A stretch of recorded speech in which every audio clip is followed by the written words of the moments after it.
नमस्कार, स्वागत है आप सभी का डीडी न्यूज़ के इस खास बुलेटिन एक्सप्रेस 100 में, जहां हम आपके लिए लेकर आते हैं राजनीति, मनोरंजन, देश, दुनिया, खेल और व्यापार जगत की सभी बड़ी खबरों को एक्सप्रेस यानी फटाफट अंदाज में।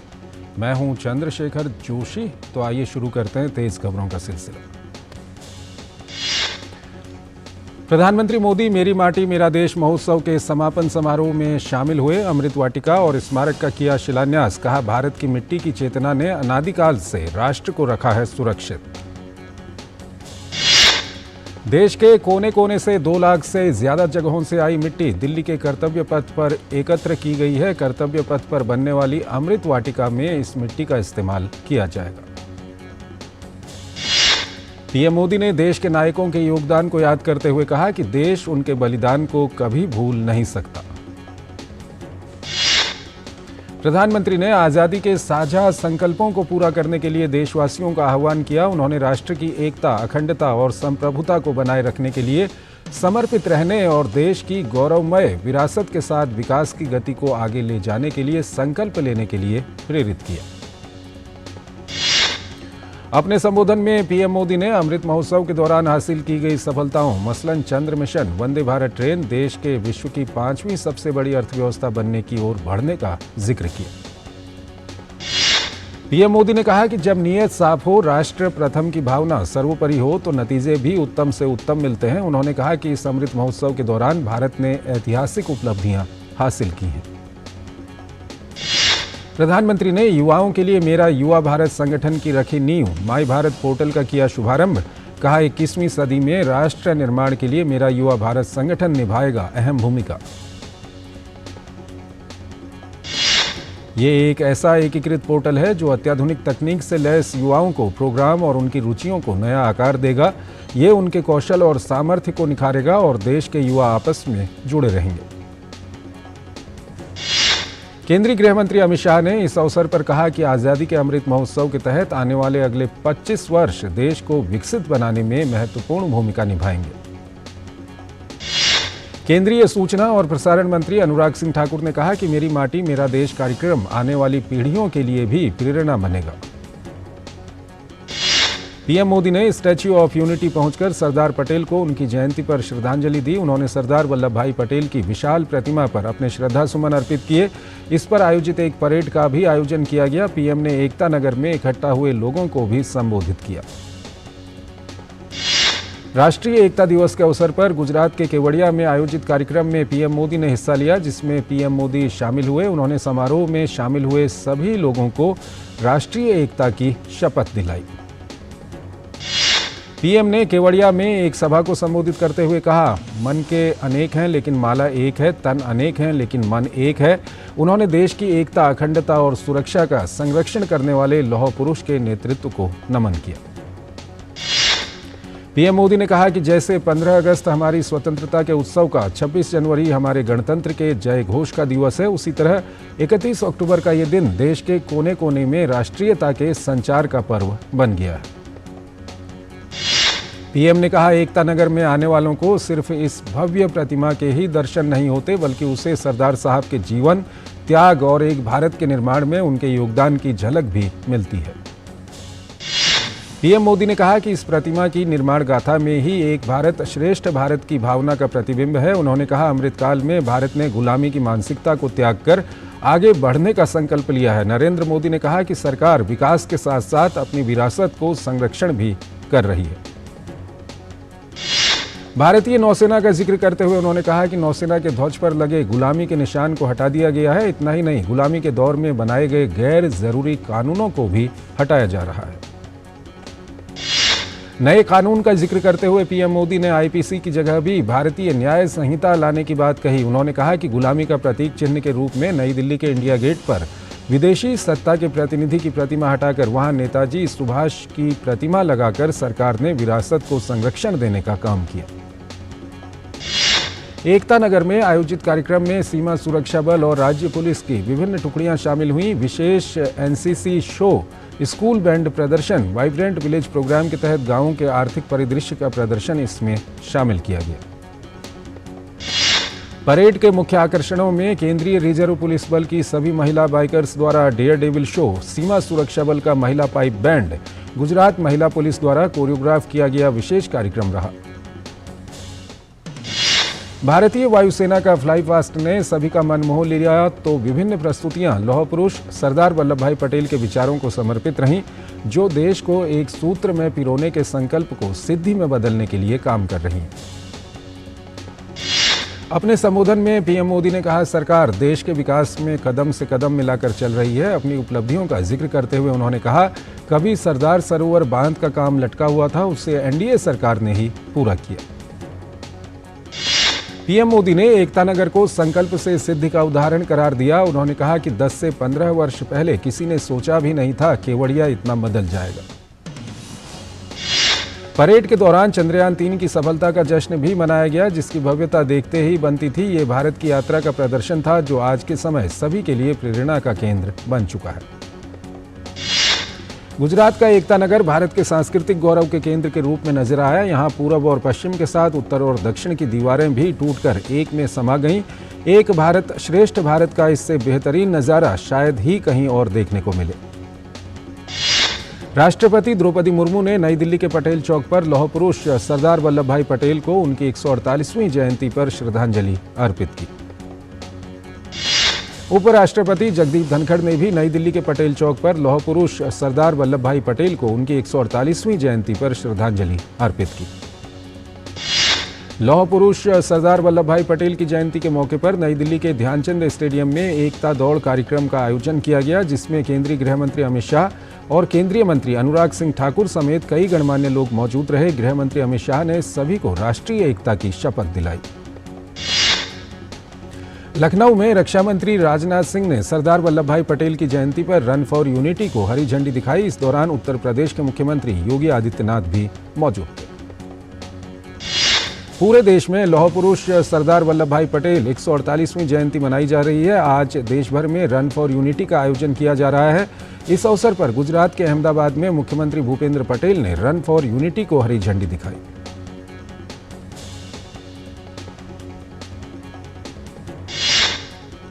एक छोटा सा ब्रेक।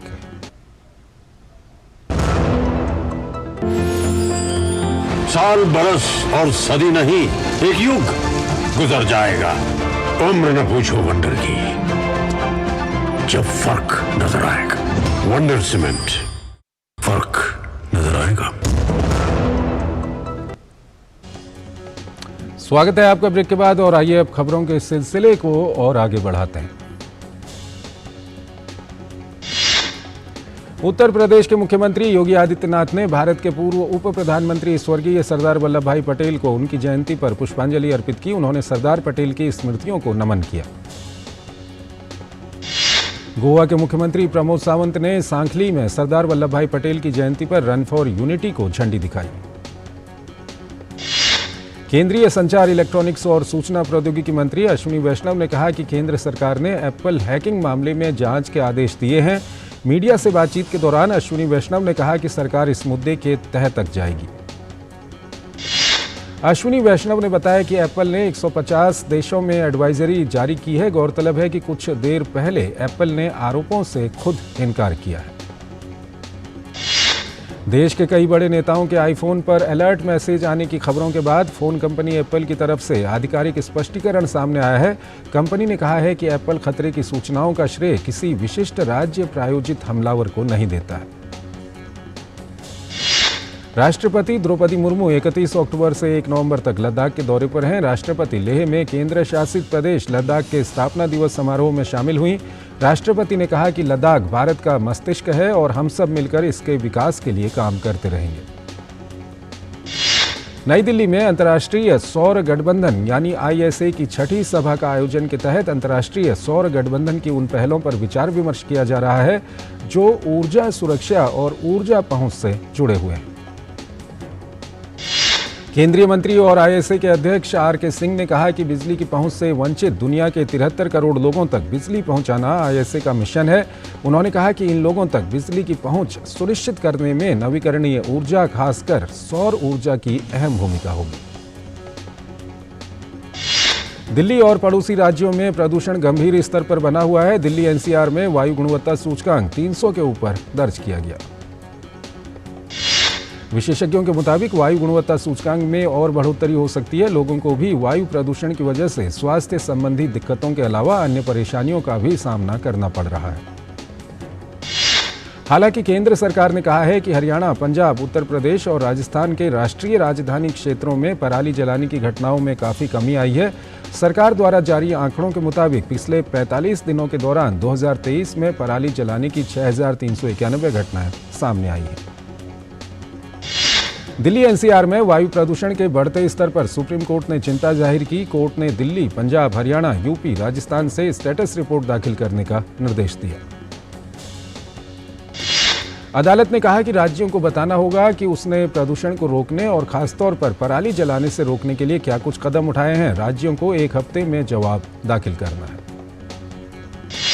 दिल्ली शराब घोटाले में आम आदमी पार्टी के नेताओं मनीष सिसोदिया, संजय सिंह के बाद अब अरविंद केजरीवाल पर शिकंजा कसता जा रहा है। दिल्ली एक्साइज पॉलिसी मामले में मुख्यमंत्री अरविंद केजरीवाल को प्रवर्तन निदेशालय ने नोटिस भेजकर बृहस्पतिवार को पूछताछ के लिए बुलाया है। विपक्षी दलों ने केजरीवाल पर हमला तेज कर दिया है। केंद्रीय मंत्री अनुराग ठाकुर ने कहा कि जो पार्टी ईमानदारी का प्रमाण पत्र देती थी वो आज भ्रष्टाचार में व्यस्त है। आबकारी नीति के मामले में घिरी दिल्ली सरकार को आड़े हाथों लेते हुए बीजेपी नेता रविशंकर प्रसाद ने कहा कि ईमानदारी का सर्टिफिकेट देने वाले मंत्री आज खुद जेल की हवा खा रहे हैं। उधर दिल्ली में आप पार्टी नेता गोपाल राय ने आरोप लगाया कि भाजपा के लोग ईडी के जरिए केजरीवाल की गिरफ्तारी की तैयारी कर रहे हैं। दरअसल दिल्ली में 17 नवंबर 2021 को नई आबकारी नीति लागू की गई थी। नई नीति से दिल्ली में शराब का पूरा कारोबार प्राइवेट ऑपरेटरों को सौंपा गया था। Kochi convention centre bomb blast मामले में सबूत इकट्ठा करने के लिए कोच्चि पुलिस ने डोमिनिक मार्टिन के अथनी निवास पर छापेमारी की। डोमिनिक मार्टिन ने पुलिस को दिए अपने बयान में ब्लास्ट की जिम्मेदारी लेते हुए कहा था कि उसने बम अपने पैतृक घर की छत पर बनाया था। मार्टिन ने अपने फेसबुक अकाउंट पर एक वीडियो डाली थी जिसमें उसने कलमस्सेरी में हुए ब्लास्ट की जिम्मेदारी लेते हुए अपना गुनाह कबूल किया था। इसके बाद पुलिस ने सोमवार को डोमिनिक मार्टिन को गिरफ्तार कर लिया था। हाल में केरल के कोच्चि में हुए विस्फोट को लेकर केंद्रीय मंत्री और भाजपा नेता वी मुरलीधरन ने चिंता व्यक्त करते हुए कहा कि केरल आतंकवादी कृत्यों से जुड़ी घटनाओं का केंद्र बनता जा रहा है। उन्होंने प्रदेश सरकार पर राज्य के लोगों की सुरक्षा करने में पूरी तरह विफल रहने का आरोप लगाया। इंडी गठबंधन में विभिन्न दलों के बीच मतभेद अब खुलकर सामने आ रहे हैं। विशेषकर कांग्रेस और समाजवादी पार्टी के बीच तनाव कुछ ज्यादा बढ़ता हुआ नजर आ रहा है। मध्य प्रदेश में जहां दोनों दलों के बीच तल्खी बढ़ी, वहीं अब उत्तर प्रदेश को लेकर भी दोनों के बीच की दूरियां सामने आ रही हैं। कांग्रेस का कहना है कि वो 2024 के लोकसभा चुनाव में राज्य की सभी सीटों पर चुनाव लड़ने के लिए पूरी तैयारी कर रही है। ऐसे में विपक्ष का इंडी गठबंधन नाकाम होता नजर आ रहा है। राजस्थान के बाड़मेर में भारतीय वायुसेना के नंबर 4 स्क्वाड्रन के मिग-21 बाइसन ने आखिरी बार उड़ान भरी, जो मिग-21 के एक युग के अंत का संकेत है। इस मौके पर मिग-21 बाइसन ने सुखोई 30 विमान के साथ उड़ान भरी। समारोह के दौरान तीनों सेनाओं के सैनिक मौजूद रहे। मिग-21 स्क्वाड्रन ने करीब 6 दशकों तक देश की सेवा की, जिसने भारत-पाक संघर्ष के दौरान महत्वपूर्ण योगदान दिया। 5 राज्यों में विधानसभा चुनाव की मतदान की तिथि जैसे जैसे नजदीक आ रही है, चुनाव प्रचार जोर पकड़ता जा रहा है। मध्य प्रदेश और छत्तीसगढ़ में दूसरे चरण की 70 सीटों पर सोमवार को नामांकन खत्म होने के बाद अब इसकी जांच की जा रही है। मध्य प्रदेश में कांग्रेस पार्टी के 2 दिग्गजों कमलनाथ और दिग्विजय सिंह के बीच बढ़ती दूरियों से पार्टी चिंतित है। कहा जा रहा है कि मतभेद दूर करने के लिए दोनों नेताओं को दिल्ली बुलाया गया। हालांकि मध्य प्रदेश कांग्रेस अध्यक्ष कमलनाथ ने दिल्ली में हुई बैठक में इस तरह की किसी चर्चा से इनकार किया। उन्होंने ये भी कहा कि दिग्विजय सिंह के साथ नाराजगी जैसी कोई बात नहीं है। कमलनाथ द्वारा मध्य प्रदेश को चौपट प्रदेश कहने पर भी सियासत गर्मा गई है। मुख्यमंत्री शिवराज सिंह चौहान ने कहा कि ये प्रदेशवासियों का अपमान है और जनता इसे बर्दाश्त नहीं करेगी। उधर राजस्थान में कांग्रेस नेता सचिन पायलट ने टोंक विधानसभा से अपना नामांकन दाखिल किया। उन्होंने कहा कि ये जनता का चुनाव है। राजस्थान के मुख्यमंत्री अशोक गहलोत 7 गारंटियां देने के बाद अब लोगों से मोबाइल नंबर पर मिस कॉल करवाकर इनका लाभ लेने के लिए पंजीकरण करवा रहे हैं, जिसे लेकर बीजेपी ने चुनाव आयोग से शिकायत की है। छत्तीसगढ़ में कांग्रेस एक बार फिर से किसान कर्ज माफी समेत कई लुभावने वादे जनता से कर रही है। पूर्व मुख्यमंत्री और बीजेपी के वरिष्ठ नेता रमन सिंह ने कहा कि भूपेश बघेल को अब यह एहसास हो गया है कि उनकी सरकार जाने वाली है, इसलिए ऐसी घोषणाएं कर रहे हैं। मध्य प्रदेश, तेलंगाना और मिजोरम में भी कांग्रेस इसी तरह की गारंटी दे रही है। बीजेपी का कहना है कि बाकी पार्टियां चुनाव जीतने के लिए सरकारी खजाने की परवाह किए बिना ऐसे वादे कर रही हैं जिनको पूरा करना संभव नहीं है। महाराष्ट्र के हिंगोली से सांसद हेमंत पाटिल और नासिक के सांसद हेमंत गोडसे मराठा आरक्षण की मांग के समर्थन में इन्होंने त्यागपत्र दे दिया है। दोनों सांसद मुख्यमंत्री एकनाथ शिंदे गुट के सांसद हैं। सीमेंस और माइक्रोसॉफ्ट ने एआई प्रोजेक्ट पर मिलकर काम करने का ऐलान किया। इस प्रोजेक्ट का उद्देश्य है एआई के जरिए मानव मशीन सहयोग और उत्पादन की क्षमता को बढ़ाना। एयर इंडिया 15 दिसंबर से शुरू करेगी मुंबई से मेलबर्न के लिए नॉन स्टॉप फ्लाइट। इस मार्ग पर चलने वाली ये पहली नॉन स्टॉप फ्लाइट होगी। इकोनॉमी क्लास की टिकटों की कीमत 49,000 रुपये से शुरू होगी। गेल का दूसरी तिमाही में शुद्ध लाभ 87% बढ़कर 2,442 करोड़ रुपए पहुंच गया। 10 नवंबर से 10 मई 2024 तक बिना वीजा के थाईलैंड की यात्रा भारतीय कर सकते हैं। भारत समेत ये सुविधा ताइवान के पर्यटकों को भी दी गई है। पेट्रोल और डीजल की कीमतें स्थिर हैं। पेट्रोल 96.72 रुपये प्रति लीटर और डीजल 89.62 रुपये प्रति लीटर पर आ गया है। सेंसेक्स 237.72 अंक गिरकर 63,874.93 अंकों पर बंद हुआ। 0.37% की गिरावट दर्ज की गई। एक और छोटा सा ब्रेक। साल, बरस और सदी नहीं, एक युग गुजर जाएगा। उम्र न पूछो वंडर की, जब फर्क नजर आएगा। वंडर सीमेंट, फर्क नजर आएगा। स्वागत है आपका ब्रेक के बाद और आइए अब खबरों के सिलसिले को और आगे बढ़ाते हैं। नेशनल स्टॉक एक्सचेंज का निफ्टी 61.30 अंक गिरकर 19,079.60 अंक पर बंद हुआ। वित्तीय वर्ष 2023-2024 में अप्रैल से सितंबर की अवधि के दौरान भारत का राजकोषीय घाटा 7.02 लाख करोड़ रहा। सरकार का लक्ष्य है कि इस वित्त वर्ष में राजकोषीय घाटे को 6.4% यानी 17.87 लाख करोड़ रुपए के आंकड़े पर बनाए रखना। प्रगति मैदान में वर्ल्ड फूड इंडिया का दूसरा संस्करण 3 नवंबर को आयोजित होगा। इस आयोजन में टेट्रा पैक अपने नए खाद्य एवं पेय पदार्थों के सॉल्यूशन को प्रदर्शित करेगा। IRDAI बीमाकर्ताओं को एक संशोधित ग्राहक सूचना पत्र जारी करने का निर्देश दे रहा है। ग्राहक से संबंधित बुनियादी सुविधाओं को सरल शब्दों में समझें, ये इसका अहम उद्देश्य है। इजराइल हमास जंग अपने 25वें दिन में पहुंच गई है। नेतन्याहू ने युद्ध विराम से इनकार किया है। इजराइल ने गाजा में कार्रवाई के दौरान एक बंधक महिला सैनिक को छुड़ाने का दावा किया। इजरायली सेना ने गाजा में पैदल सेना और टैंकों की मदद से हमला किया है। इजरायली टैंक उत्तर पश्चिम गाजा और गाजा शहर के दक्षिण क्षेत्र में आगे बढ़ रहे हैं। IDF के मुताबिक हमास के पास 240 बंधक मौजूद हैं। IDF की कार्रवाई से अरोरा गांव में हमास लीडर सालेह अरोरी का घर ध्वस्त हुआ। इजरायली सेना ने लेबनान में हिजबुल्लाह के ठिकानों को निशाना बनाया। हिजबुल्लाह के मुताबिक इस संघर्ष में उसके 50 लड़ाकों की मौत हुई है। गाजा में हमास संचालित स्वास्थ्य मंत्रालय ने कहा कि इजराइल हमास युद्ध के बाद से फलस्तीनी क्षेत्र में कम से कम 8,525 लोग मारे गए हैं। मृतकों में 3,542 बच्चे और 2,187 महिलाएं शामिल हैं। बांग्लादेश की प्रधानमंत्री शेख हसीना के इस्तीफे की मांग के लिए हो रहे दंगों में 3 लोगों की मौत हो गई है। विपक्षी पार्टी BNP ने बंद का ऐलान किया था। मिलोस स्पाजिक बने मोंटेनेग्रो के नए प्रधानमंत्री। यूरोपीय समर्थक और सर्ब समर्थक पार्टियों के गठबंधन की सरकार ने संभाला मोर्चा। यूरोपीय भूमध्य सागरीय भूकंप विज्ञान केंद्र के मुताबिक फिजी में 6.2 रिक्टर स्केल का भूकंप दर्ज किया गया। अब तक किसी के हताहत होने की कोई खबर नहीं है।